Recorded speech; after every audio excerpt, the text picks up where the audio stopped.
This is WFYI News Now. It's October 27th, and I'm Abriana Herron. On today's show, a program that helps Hoosiers pay their energy bills will no longer use the 211 phone service for applications. The executive director of the Indiana State Fair Commission announces her retirement. And a new behavioral health crisis center is open for Hamilton County residents. We're trying to head off the crisis in people's lives. Those stories coming up, but first. Governor Mike Braun said Monday morning he'll sign a proclamation to call for a special legislative session to consider redrawing the boundaries of Indiana's congressional districts. The special session for the General Assembly would begin next Monday, November 3rd, according to a news release. Redistricting typically happens once a decade after the U.S. Census. This time, though, President Donald Trump is making an unprecedented push for some states to change maps now to ensure Republican seats for future elections. Republicans in Indiana currently hold 7 of the state's 9 congressional seats.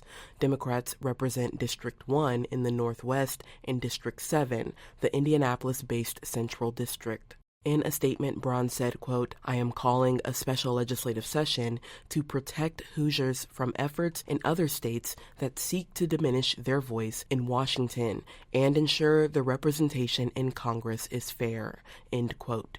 Indiana Democratic Party Chair Karen Tallian condemned Braun's call for a midterm redistricting special session, accusing him of reversing earlier statements about only proceeding if lawmakers had the votes and bowing to pressure from national Republicans. Tallian called the move likely unconstitutional and said it diverts attention away from pocketbook issues. A program that helps Hoosiers pay their energy bills will no longer use the 211 phone service for applications.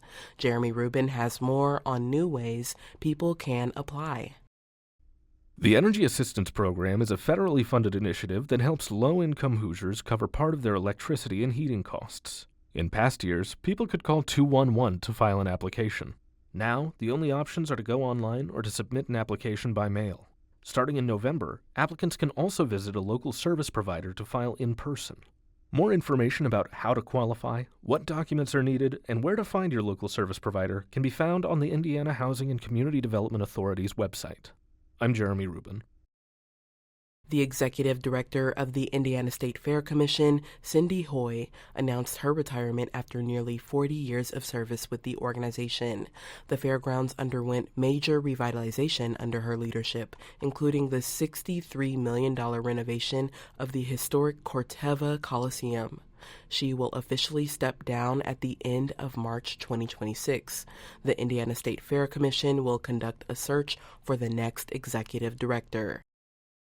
And for our final story today, a new behavioral health crisis center is open for Hamilton County residents.